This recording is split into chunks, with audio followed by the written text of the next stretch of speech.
오늘 하나님께서 우리에게 주시는 말씀 보겠습니다. 오늘 하나님 주시는 말씀은 마태복음 27장 22절에서 26절 말씀입니다. 마태복음 27장 22절에서 26절 말씀입니다. 제가 읽겠습니다. 그때 빌라도가 그들에게 말하였다. 그러면 그리스도라고 하는 예수는 나더러 어떻게 하라는 거요? 그들이 모두 말하였다. 그를 십자가에 못 박으시오. 빌라도가 말하였다.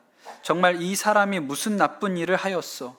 사람들이 더욱 큰 소리로 외쳤다. 십자가에 못 박으시오. 빌라도는 자기로서는 어찌할 도리가 없다는 것과 또 밀란이 일어나려는 것을 보고 물을 가져다가 무리 앞에서 손을 씻고 말하였다. 나는 이 사람의 피에 대하여 책임이 없으니 여러분이 알아서 하시오. 그러자 온 백성이 대답하였다. 그 사람의 피를 우리와 우리 자손에게 돌리시오. 그래서 빌라도는 그들에게 바라바는 놓아주고 예수는 채찍질한 뒤에 십자가에 처형하라고 넘겨 주었다. 아멘. 하나님의 말씀입니다. 오늘 우리 추석 연휴 가운데 또 이렇게 주일 예배로 모였습니다. 우리가 추석 연휴라 이렇게 연휴에 맞는 좀 이렇게 밝고 따뜻한 말씀을 나누면 좋겠다고 싶은데, 오늘 우리가 나눠야 되는 사도신경 본문이 본디오 빌라도에게 고난을 받아 십자가에 죽으시고 요 구절이에요. 그래서 좀 무거운 이야기이긴 한데 오늘 주신 말씀이라고 믿고 같이 나누도록 하겠습니다. 잘 알려지진 않았지만 올해가 그 일본에서 있었던 관동 대지진 100주년 되는 해라고 합니다. 일본에서 1923년에 도쿄를 중심으로 큰 지진이 있었다고들 그렇게 하죠. 지진 피해도 대단히 심각했고 또 화재가 발생해서 도쿄 전체 이 도시 중에 40% 정도가 전소되었다고 하니까 엄청난 물이 일어난 거예요. 그래서 그 지진으로 인해서 죽은 사람이 한 10만 명 이상 될 것이다, 그렇게 추정을 한다고 합니다. 그런데 이 100년 전에 일본에서 일어났던 지진이 우리랑 어떤 관련이 있냐면, 당시 이제 일제강점기였기 때문에 많은 조선 사람들이 일본에 가서 살았습니다. 그런데 그때 이 지진으로 인해서 조선인들이 많이 죽임을 당하게 됐죠. 지진이 일어나고 나니까 아주 민심이 흉흉했습니다. 그래서 이 사람들의 불만을 잠재우기 위해서 일본에서 정부에서 유언비어를 퍼뜨리는데, 조선인들이 그 우물에 독을 풀었다, 조선인들이 폭동을 준비하고 있다, 이런 이야기들의 소문을 퍼뜨리고, 그러니까 일본 사람들은 자경단을 만들어 가지고 마을마다 스스로 치안을 유지하도록 해라, 이런 명령이 내려갑니다. 그래서 그 자경단들이 모여 가지고 뭘 했습니까? 조선 사람들을 그냥 조선 사람이라고 하면 죽였죠. 우리 조선식 이름을 쓰는 사람들은 다 죽였고, 또 조선 사람들 중에서도 일본 이름을 쓰는 사람들이 있으면 일본 노래를 불러보라고 시켜서 노래를 못 부르면 죽였고, 발음이 이상하면 죽였고, 그래서 엄청나게 많은 조선인들이 그 지진 이후에 죽임을 당했다, 그렇게 이야기를 합니다. 도대체 몇 명이 죽었는지조차도 알 수 없을 정도로 참혹했다, 이런 얘기를 하는데, 올해가 100주년이 되었습니다. 이 100주년 된 해인데 일본 정부가 공식적으로 이야기를 한 것은, 정부에서 한 공식 조사로는 학살의 사실을 확인할 수 없다. 이게 이번에 올해도 일본 정부가 했다는 이야기죠. 그러니까 책임이 없다. 이 죽음에 대해서, 조선인들 학살에 대해서 책임이 없다, 그렇게 얘기를 했습니다. 우리가 흔히 누군가에게 죄를 뒤집어 씌워서 그를 죽음으로 몰고 가는 일, 이런 일을 희생양이라고 합니다. 그 조선 사람들이 희생양이 된 것이죠. 지진에 대한 희생양이 조선 사람들이 된 거예요. 근데 역사적으로 이런 일을 가장 많이 당했던 민족이 누구냐라고 물어보면 누굴까요? 유대인들을 꼽을 수 있을 것 같아요. 그 중세 시대에 유럽에서 그 당시는 이슬람이 힘이 강할 때여서 성지, 예수님이 죽으셨던, 태어나고 자라셨던 이 성지 예루살렘을 탈환하자, 그런 움직임들이 일어나게 되죠. 그래서 군대를 모으고 왕들이 출정해서 그 예루살렘을 탈환하려는 십자군 원정이 일어납니다. 1차 십자군 원정대가 예루살렘까지 가가지고 그 예루살렘 성을 공격해서 뺏어내지요. 그리고 나서 했던 일이 뭡니까?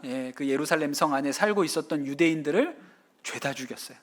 학살을 했습니다. 왜 그렇게 했을까요? 유대인들은 예수님을 죽인 민족이다. 그들은 예수님의 죽음에 대한 모든 책임이 유대인들에게 있다. 그렇게 생각해서 그렇게 한 것이죠. 그리고 그 이후로도 아주 오랫동안 유럽에서, 이 기독교 세계에서는 유대인들은 예수를 죽인 민족이라고 그렇게 대접받고 손가락질을 당했습니다. 우리가 잘 아는 종교개혁가 마틴 루터 역시도 유대인들에 대해서 대단히 적대적인 사람이었다고 그렇게 알려져 있습니다.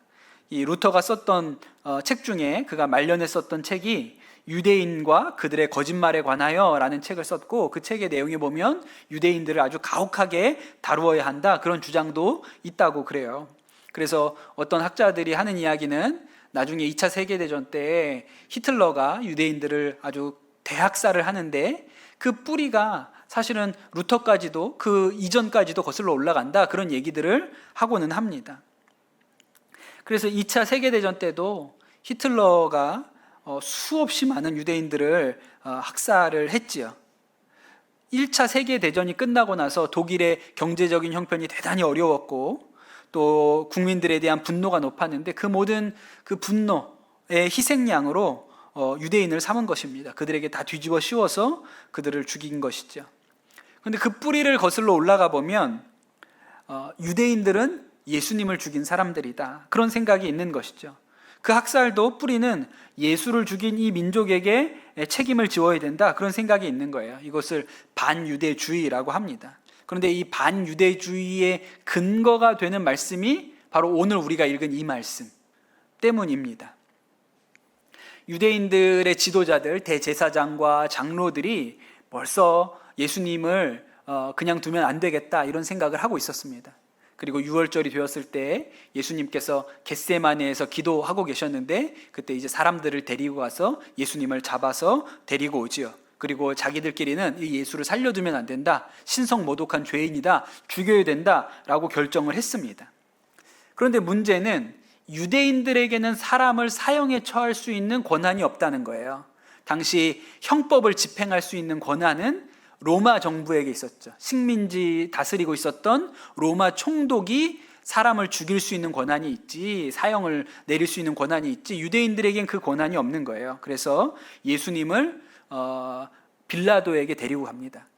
당시 유월절이었기 때문에 빌라도가 예루살렘에 올라와 있었어요. 원래는 가이사랴에 살고 있는데 그때는 유월절이라 특별히 이 빌라도가 예루살렘에 와 있었습니다. 그래서 이 빌라도에게 예수님을 데리고 간 것이죠. 그런데 여러분, 이 오늘 우리가 읽은 말씀을 앞뒤로 자세히 읽어보면 빌라도는 예수님에게 사형을 내리는 일을 이렇게 피하고 싶어 했던 것을 알 수가 있어요. 그 전날 밤에 빌라도 부인이 꿈을 꿨는데 아마 굉장히 불길한 꿈이었던 모양입니다.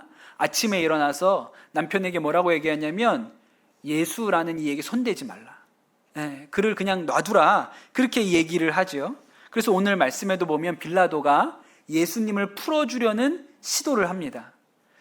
명절에 유대인들의 죄수 하나를 풀어주는 관례가 있는 거예요. 그래서 빌라도 생각에는 이 예수를 풀어줘야겠다, 이 예수를 풀어주면 사람들이 좋아하겠지, 이렇게 생각하고 예수를 풀어주겠다고 이야기를 합니다. 그랬더니 이 대제사장이 무리들을 선동해서 예수를 풀어주지 말고 바라바를 풀어주라. 바라바는 강도였고 살인자였거든요. 근데 우리는 예수 풀어주는 것을 원치 않고 바라바를 놓아줬으면 좋겠다, 그렇게 소리를 치게 하지요. 이 무리의 요구가 너무너무 집요하고 강력했기 때문에 빌라도가 총독으로서 무슨 결정을 해야 됐어요. 그냥 무시할 수가 없었습니다. 그래서 빌라도가 어떻게 합니까? 오늘 말씀 24절에 보면 이렇게 나오죠.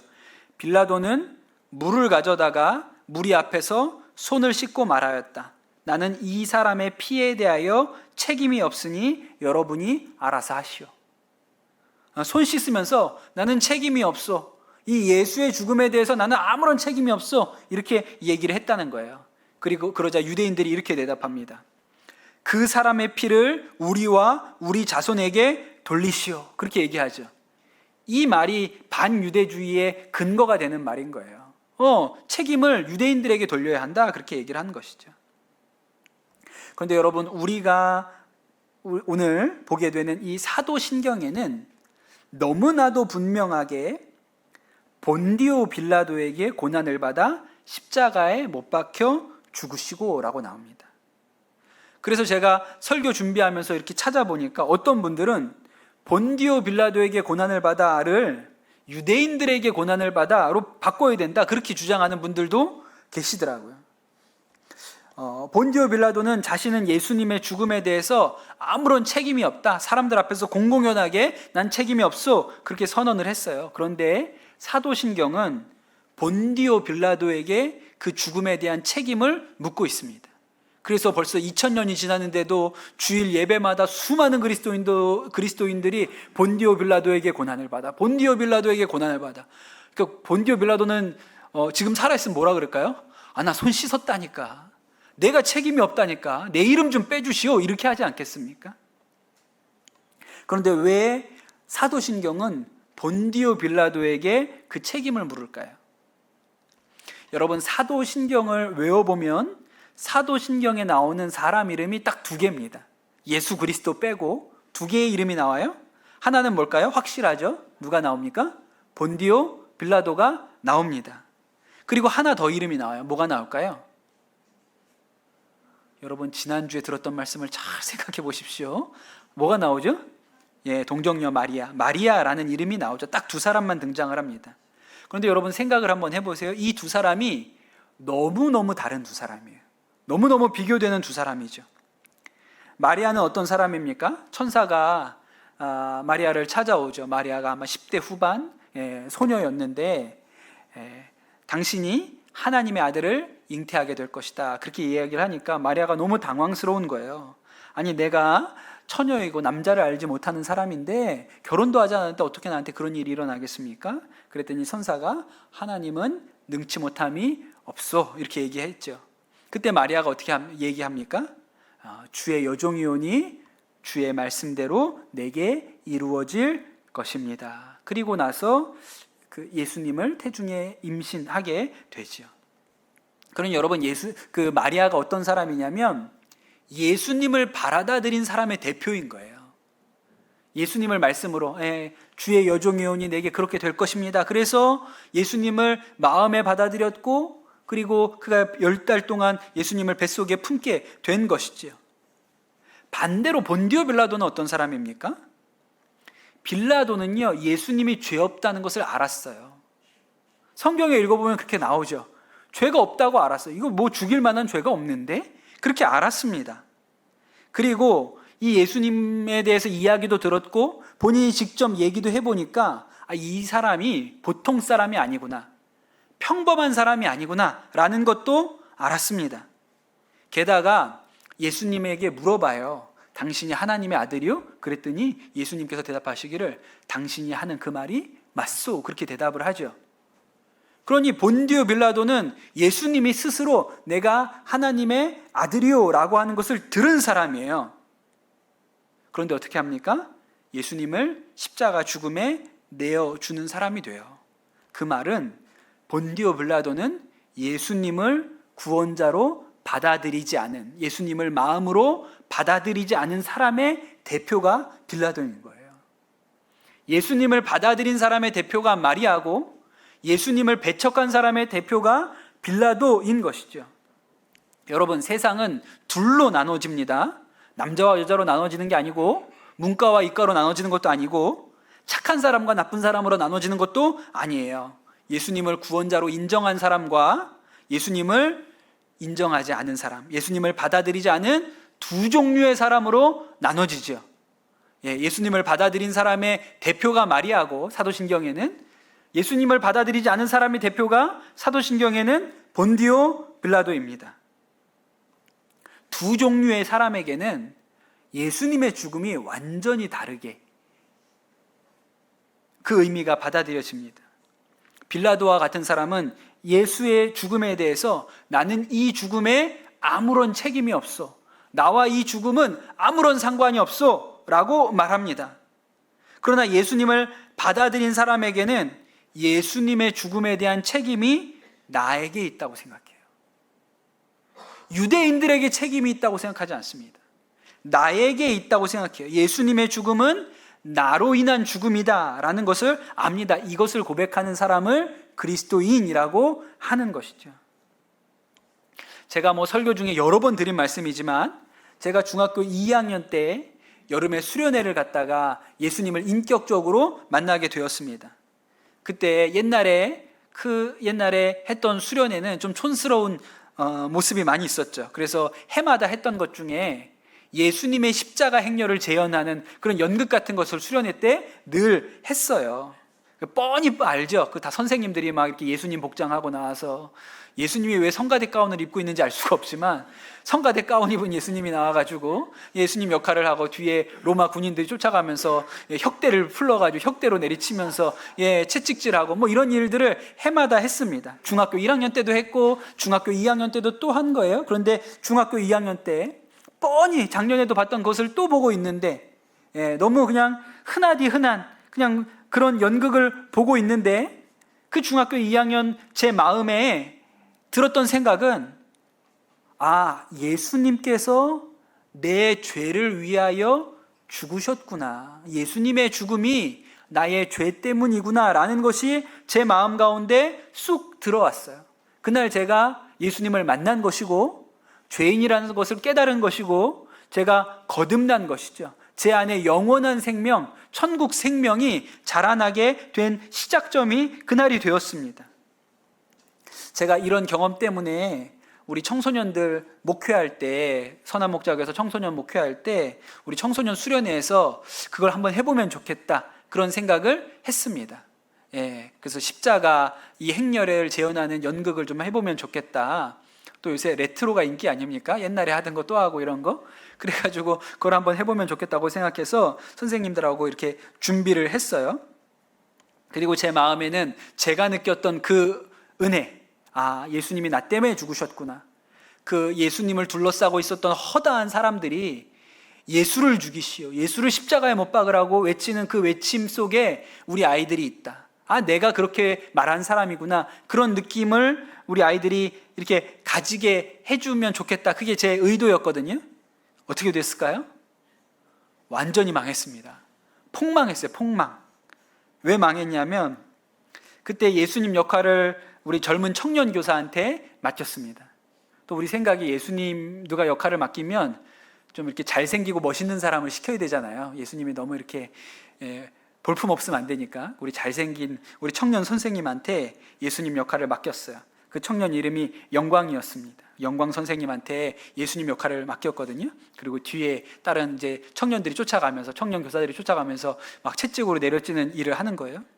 그 연극을 하는데 우리 여중생들이, 우리 영광 선생님 때리지 말아요, 우리 영광 선생님 괴롭히지 말아요, 막 이러면서 막 소리를 지르는 거예요.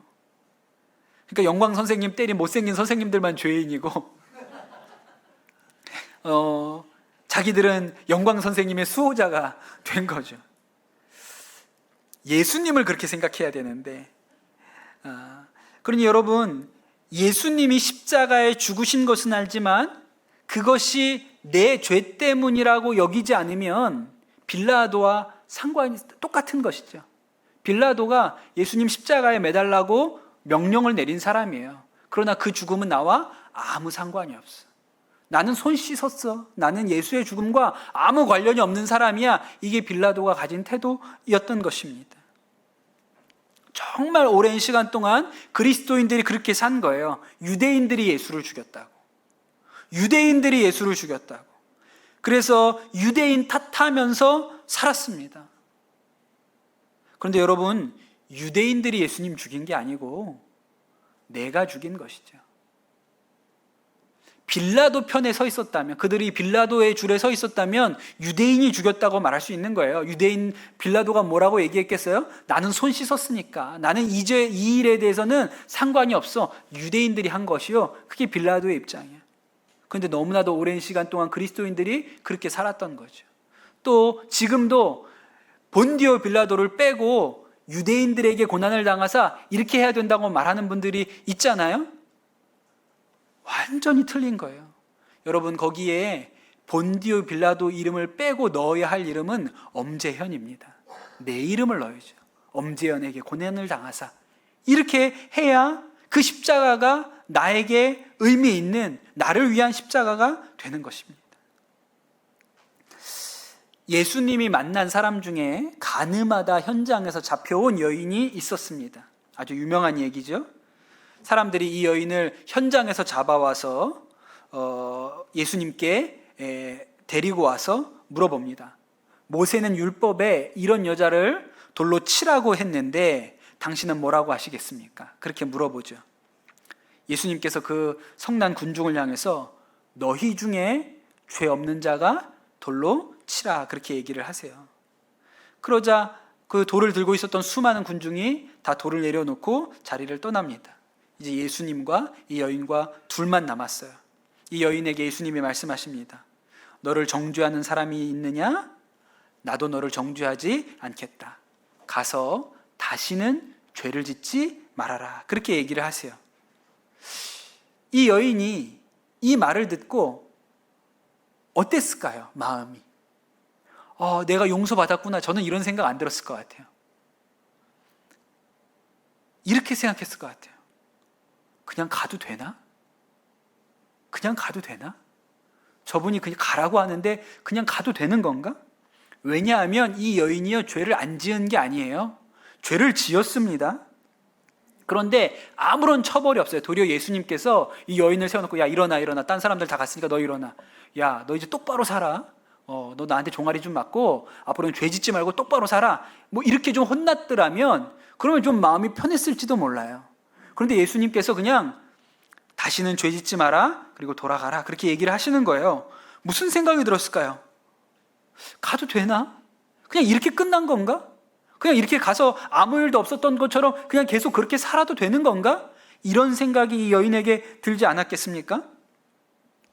그런데 여러분, 아마 생각을 한번 해보세요. 성경에 나오지는 않지만 이 여인이 나중에 예수님께서 십자가에 매달려 지금 죽어가고 있다, 예수님께서 십자가에 매달려 계신다라는 얘기를 들었습니다. 그래서 이 여인이 그 예수님을 보고 싶어서 갈보리로, 골고다로 막 뛰어온 거예요. 그리고 십자가에 매달려 있는 예수님을 본 거죠. 나를 용서해 주셨던 그분이 십자가에 매달려 있는 것을 봤어요. 무슨 생각을 했을까요? 나 때문에 죽으셨구나. 나는 살았는데, 나는 그 죄를 짓고 이렇게 살아있는데 예수님은 십자가에 매달려 죽고 있구나. 나 때문에 죽으셨구나. 나 때문에 저기 매달려 계시는구나. 예수님이 나의 어린 양이시구나. 나 대신에 제물이 되셨구나 라고 너무나도 뼈저리게 알지 않았겠습니까? 아까 마리아 얘기해보죠. 마리아는 예수님께서 십자가를 지고 매달리는 광경을 지켜보고 있었다고 성경이 기록합니다. 성당에서는 마리아는 죄가 없다, 원죄가 없다 이렇게 얘기하는데 뭐 말이 안 되는 얘기죠. 마리아도 죄 가운데 태어난 여인입니다. 그럼 마리아가 무슨 생각을 했을까요? 그 십자가 밑에서 나의 죄 때문에 예수가 죽는구나, 그가 제물이 되었구나 라고 생각하지 않았겠습니까? 그러니 여러분, 빌라도와 같은 사람은 예수님이 어린 양이 되셨다, 이게 무슨 말인지 이해를 못해요. 예수님이 제물이 되었다? 그게 무슨 말인지 모릅니다. 그러나 여러분, 간음하다가 현장에서 잡혀온 이 여인은 예수님이 나 때문에, 나를 대신해서 죽으셨구나, 이 말이 무슨 말인지 알죠. 맞아, 나 대신 죽으신 거야 라고 그는 알아요. 예수님이 나를 구원하시기 위해서 희생양이 되셨구나 라는 것을 믿습니다. 그러니 이 간음한 여인과 같은 사람, 마리아의 줄에 서 있는 사람이 되는 것이죠. 여러분, 이런 사람에게 십자가는 너무 귀한 것이 됩니다. 여러분, 요새 너도 나도 십자가 목걸이를 메고 다니지 않습니까? 이 십자가가 무슨 의미인지도 모르고 그냥 액세서리처럼 메고 다니는 사람들이 많이 있습니다. 근데 여러분, 십자가가 뭐예요? 사형 틀이잖아요. 사형 틀. 여러분, 누가 단두대를 목에다가 메고 다닙니까? 그런데 우리는 예수 그리스도를 매달았던 그 사형틀을 목에다가 매달고 다녀요. 왜냐하면 그리스도인에게 십자가는 너무 귀한 것이기 때문에 그렇습니다. 왜냐하면 그 예수님의 죽음이 나를 위한, 나를 대신한 죽음이라는 것을 믿기 때문에 그렇습니다. 그래서 고린도전서 1장 18절에는 이런 말씀이 있죠. 너무 유명한 말씀. 십자가의 도가 멸망하는 자들에게는 미련한 것이지만 구원을 받은 우리에게는 하나님의 능력이다 그랬습니다. 우리는 그것이 능력이라는 것을 아는 사람들인 것이죠. 그 일본의 유명한 여류 소설가 미우라 아야코라는 사람이 있습니다. 빙점이라는 소설, 유명한 소설을 쓴 사람이죠. 제가 그분이 썼던 소설 중에 양치는 언덕이라는 소설 얘기를 마지막으로 해드리도록 하겠습니다. 오늘 이거 듣고 가시면 소설 한 권 읽은 거랑 거의 똑같은 거예요. 그 소설에는 여주인공이 나옵니다. 나오미라는 여인인데 목사님 딸이었어요. 예, 젊은 여자였습니다. 이 나오미가 그 남자와 교제를 합니다. 류이치라는 남자를 사랑해서 둘이 이제 사귀게 돼요. 근데 이 류이치는 좋은 남자가 아니었어요. 돈 좋아하고 또 여자 좋아하고 이런 남자였습니다. 집에서 보니까 이 류이치라는 남자친구를 데리고 왔는데 썩 좋은 사람처럼 보이지 않았어요. 그래가지고 이 부모가 헤어지면 좋겠다, 그렇게 그 교제를 반대를 합니다. 나오미가 그 말을 들었을까요? 안 들었을까요? 안 들었겠죠. 거기서 비극이 출발하는 거예요. 여러분, 부모님이 이상하다고 하면 대체로 말을 들으십시오. 살아보니까 대충 맞습니다, 부모님 말이. 예. 그래서 나오미가 어떻게 하냐면 집에서 반대하니까 집을 나가서 류이치랑 이제 동거하고 몇 년을 살게 돼요. 처음에는 너무 좋았죠. 그런데 부모님 말씀이 맞았어요. 이 남자가 문제가 있는 사람이에요. 점점 가정이 생활고 때문에 어려워지기 시작하고, 그런데도 불구하고 이 류이치는 다른 여자와 바람이 나게 됩니다. 이 나오미가 더 이상 이 남자와 살 수 없다고 생각하고 이제 혼자 친정으로 돌아오게 돼요. 그래서 친정에서 그 어머니 아버지 밑에서 다 마음을 추스리면서 어느 정도 회복을 해가고 있었던 때에 류이치가 찾아옵니다. 폐병에 걸려서 죽어가는데 아무도 자신을 돌봐줄 사람이 없어서 이 전에 만났던 나오미를 찾아온 거예요. 나오미는 뭐 이 남자를 꼴도 보기가 싫죠. 받아들일 마음이 없습니다. 그런데 대단한 부모님이에요. 목사님이라서 그런지 모르겠는데 그 류이치를 받아주자. 우리 집에서 그 갈 데가 없는 사람이니 우리가 돌보자. 그래서 이 류이치를 받습니다. 그래서 이 집에서 류이치가 요양 생활을 해요. 그러면서 이 집 식구들, 야, 나 같은 인간을 용서해주고 받아주고 또 이 병을 돌봐주니까 너무 감동을 받아서 거기에서 살면서 예수님을 영접하고 그리스도인이 됩니다. 이 류이치가 요양을 그 집에서 하면서 그 나오미를 향해서, 나를 용서해준 나오미를 향해서 뭔가 좀 주고 싶은 거예요, 선물을. 근데 돈도 없고 뭣도 없으니까 그림을 그립니다. 그림을 그려서 그림을 선물로 주려고 하는데 안 보여주는 거예요, 무슨 그림인지. 그래서 얘기하기를 크리스마스가 되면 그때 내가 이 선물을 당신에게 줄 텐데 그때까지는 절대 이 그림을 보지 말라. 그래서 작업을 안 할 때면 다 가려놓고 이렇게 했습니다. 그렇게 이제 크리스마스가 가까웠어요. 크리스마스 이브, 하루 전에 이 됐습니다. 소설은 이렇게 끝나면 안 되고 이제 위기가 한번 와야 되잖아요. 근데 크리스마스 이브 날 이 류이치가 전에 바람났던 여자에게서 전화가 옵니다. 그리고 만나달라, 그렇게 연락이 와요. 여러분, 물어볼게요. 나가요, 나가지 말아요? 나가야 돼요, 나가지 말아야 돼요? 나가요? 나가지 말아야 되잖아요. 아까 우리 초등학생들은 아주 확신 있게 나가면 안 된다고 얘기를 했어요. 근데 나갈까요, 안 나갈까요? 나가겠죠. 그래야 소설이 되니까 나갑니다. 류이치가 나가요. 근데 류이치는 다시 무슨 마음이 있어서 나간 게 아니에요. 끝내려고, 다시는 만나지 맙시다, 이것으로 다시는 우리가 얼굴 보지 맙시다, 이 얘기를 하려고 나간 거죠. 그런데 이 여자가 그 만남의 자리에서 류이치를 유혹합니다. 류이치는 아주 단호했어요. 유혹에 빠지지 않았습니다. 이 여자가 이 류이치에게 술잔을 건네면서 마지막으로 이거 한 잔 먹고 끝냅시다. 이 마지막으로 내가 따라주는 술 한 잔이라도 먹고 끝냅시다. 그 류이치가 그 말을 듣고 그래 내가 이 한 잔 먹고 당신과 나는 다시는 보지 맙시다. 그렇게 하는데 이 여자가 이 류이치를 데려가려고 거기에다가 수면제를 넣은 거예요. 그래서 류이치가 그 잔을 받아 마시고 막 잠이 쏟아집니다. 그런데 여기서 있으면 안 되겠다고 생각해서 졸음이 쏟아지는데 억지로 그 술집을 빠져나와서 집으로 갑니다. 그러다가 길거리에 쓰러져서 잠들게 되고 얼어 죽고 말아요. 그게 그 소설 얘기입니다. 이 소설의 마지막 부분은 이렇게 나옵니다. 류이치의 장례를 치르죠. 이제 장사를 치르고 나서 이제 그제서야 그 그림 생각이 난 거예요. 사람이 죽었으니 뭐 그림 생각이 없었겠죠. 그리고 그 집에 와서 그 그림에 덮여 있었던 하얀 천을 걷어내요. 그랬더니 그 그림에 십자가에 달려 계신 예수님을 그려 놓은 거예요. 예수님이 십자가에 달려 계신데 그 예수님의 발 아래 한 청년이 얼굴도 드지 못하고 엎드려 있어요. 그 청년의 손 위로 예수님의 피가 똑똑똑 떨어지고 있는 그런 그림을 그려 놓은 거예요. 그 청년이 누굴까요? 자신이죠. 류이치. 류이치가 이 집에 와서 용서를 경험하고 그 집에서 회복을 하면서 이 예수님이 죽으신 십자가가 나를 위하여 죽으신 십자가구나. 예수님의 십자가가 그냥 교회에 걸려있는 십자가가 아니고 나를 위하여 대신 죽으신 십자가인 것이 그의 마음 가운데 믿어진 것이죠.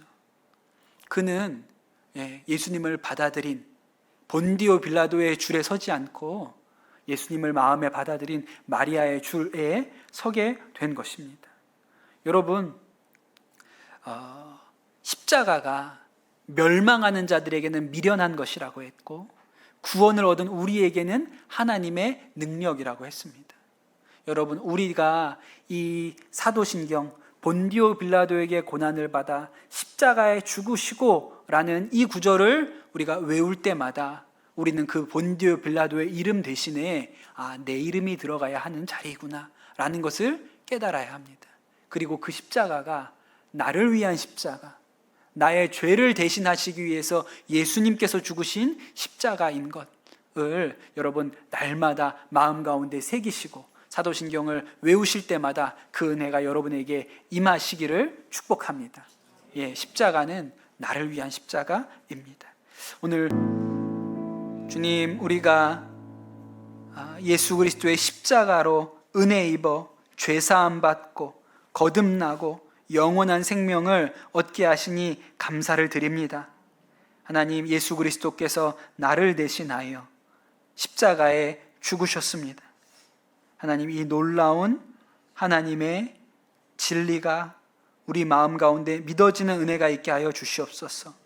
그리하여 본디오 빌라도처럼 그가 예수를 십자가에 매달고도 이 일에 대하여 나는 아무 상관이 없다라고 말하는 그런 어리석은 인생을 살지 않게 하여 주시고, 주님, 이 예수 그리스도의 죽음은 나를 위한 죽음입니다 라고 정직하게 고백할 수 있는 은혜의 사람이 되게 하여 주시옵소서. 우리가 십자가를 볼 때마다, 마주할 때마다 나를 위하여 죽으신 예수 그리스도의 십자가, 은혜의 십자가라는 것이 우리 마음에 감동이 되고 감격이 되게 하여 주시옵소서. 감사합니다. 모든 말씀 우리 주 예수 그리스도의 이름으로 기도드립니다. 아멘.